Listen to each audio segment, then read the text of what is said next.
Olá pessoal, tudo bem? Vitor França. Hoje eu vou fazer mais uma vez o bate-papo de consultório, tirando dúvidas que me enviaram pelo Instagram.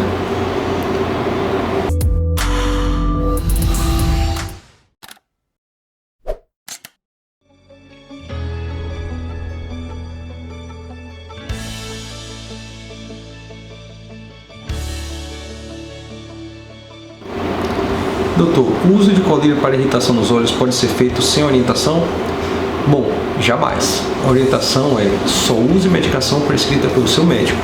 Não vale a pena você colocar colírio porque o seu vizinho utilizou, um parente que usou um medicamento e te orientou. Isso não é adequado.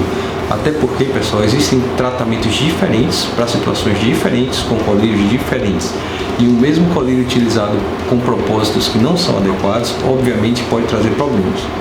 Eu vou me ater aqui a um quadro clássico, né?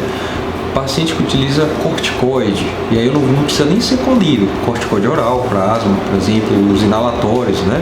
Para as alergias em geral, o pessoal usa aleatoriamente os corticoides. Então o que é que acontece? Existem duas coisas que podem gerar a partir desse mau hábito, especialmente se a pessoa usa cronicamente: aumento da pressão intraocular e catarata, aceleração da catarata. Então, automedicação nunca. Isso sem falar de situações que você pode, por exemplo, um herpes ocular, utilizar um corticoide e isso agravar o herpes ocular. Então, jamais faça automedicação. Mais uma sobre catarata aqui, ó. Precisa trocar a lente quando opera catarata? Bom, na verdade, quando a gente faz o procedimento da facectomia, né, a facoemulsificação, quando a gente faz o procedimento para remoção da catarata, a gente coloca uma lente que é definitiva. Em raríssimas exceções é necessária a troca dessa lente. Por exemplo, se uma lente dessa opacificar, seja por uma outra cirurgia, por exemplo, de retina, que pode opacificar uma das lentes, seja por uma lente que naturalmente opacificou, seja por algum outro fator, mas é sempre uma exceção, nunca é a regra. Em geral, a gente coloca a lente que fica de forma definitiva e aí o paciente vai conviver a vida inteira com aquela lente. Vamos para a próxima. Bati a mão no olho ontem montando o móvel, não sinto nada, devo me preocupar? Bom, todo trauma merece uma avaliação, né? Se você bateu, ainda que de forma leve, incomodou ali, depois parou o incômodo, a minha sugestão é sempre consultar o oftalmologista, avaliar se não teve algum dano que possa no futuro acarretar um problema mais sério. Em geral, se for um trauma muito leve, os sintomas podem ser muito leves também, porém é importante fazer um mapeamento de retina, dependendo da intensidade desse trauma. Então, acho que vale a pena fazer uma avaliação. Se fizer a avaliação e estiver tudo bem, segue a vida normal. Tenho glaucoma, tenho que usar o colírio todo dia pela vida toda? Tem que usar. Quando a medicação antiglaucomatória é prescrita, o objetivo dela é colocar os níveis de pressão intraocular para valores aceitáveis. E hoje em dia não é aceitável em termos de números somente.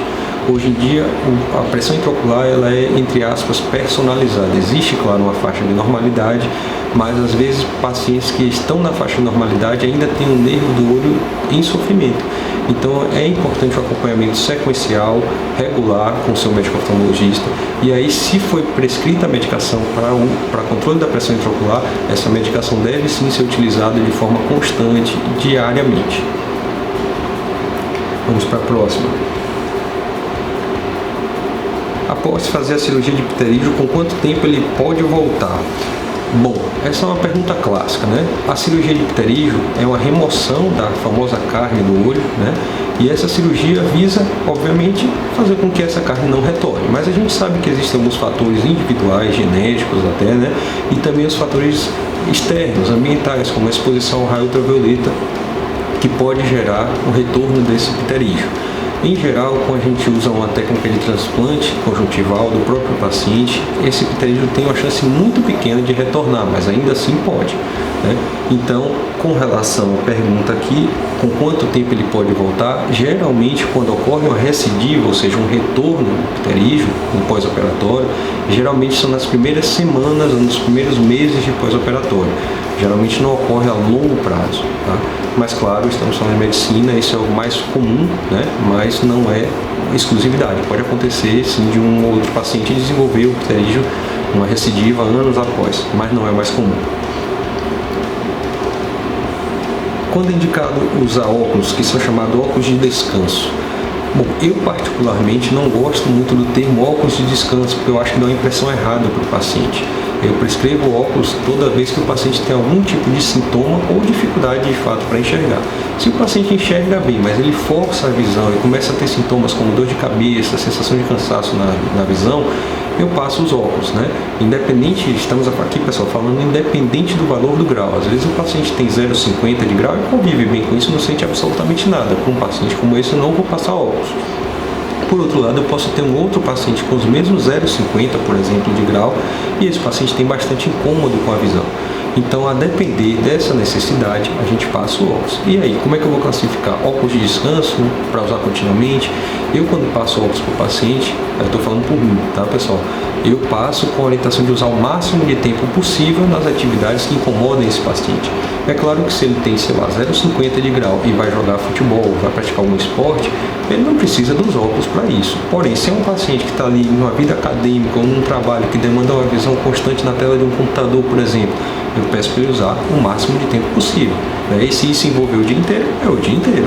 Então, basicamente, eu particularmente não gosto muito do termo, apesar de ser um termo bastante utilizado e aceitável. Não se trata de certo ou errado, eu só falo da forma como eu acho melhor que o paciente entenda, né? Eu acho melhor utilizar, porque eu acredito que se eu falar para o paciente utilizar só quando ele estiver com a visão cansada, ou seja, óculos para descanso, ele só vai utilizar aqueles óculos no momento que ele já tem sintomas, por exemplo. Tem dor de cabeça? Eu tenho um óculos, vou lá, pego os óculos para utilizar. Eu acho que o ideal é utilizar para que a dor de cabeça não apareça.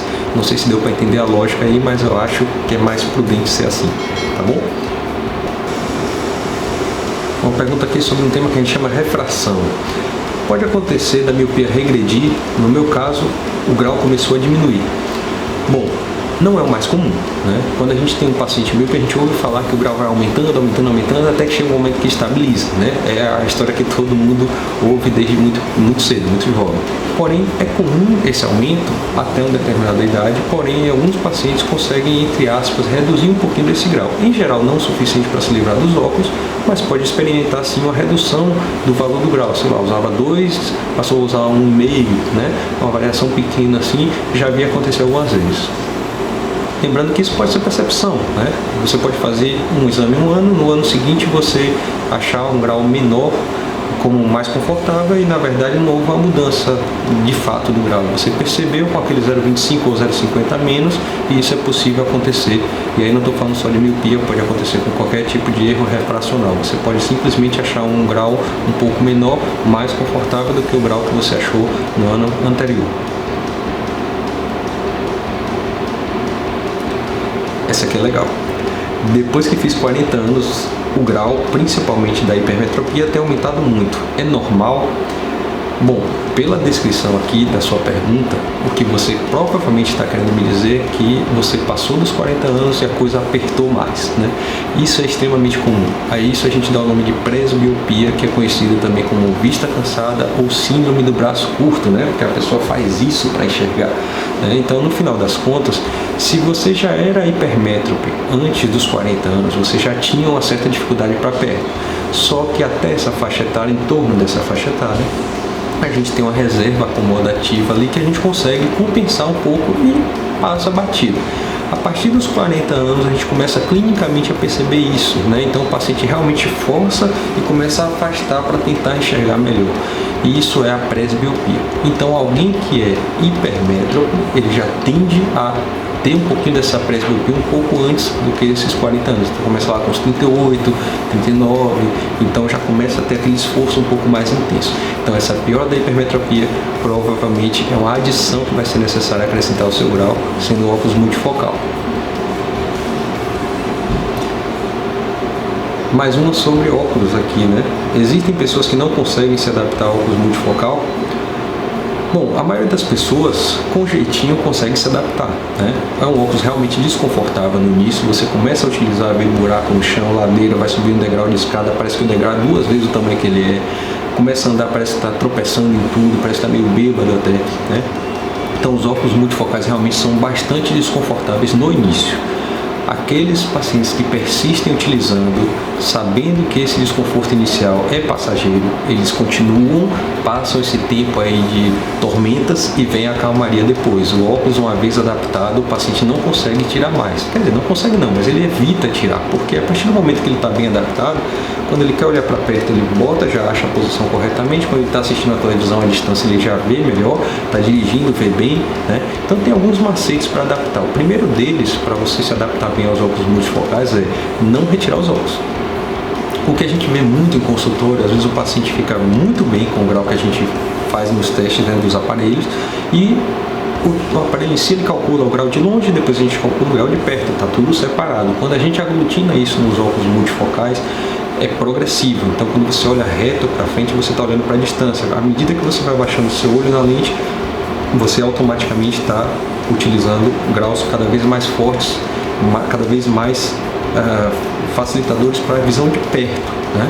Então isso é que dá essa confusão inicial.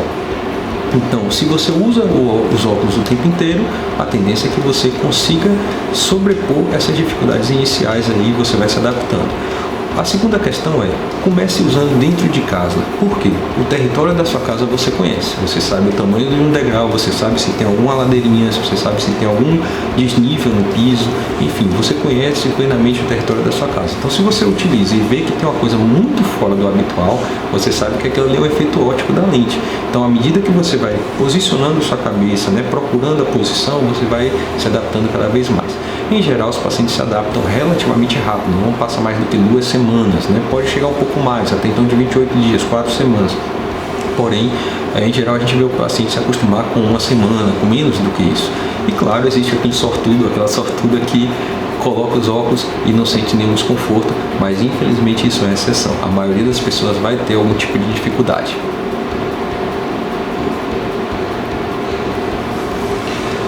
Doutor, é verdade que o astigmatismo tem mais de uma forma de tratamento?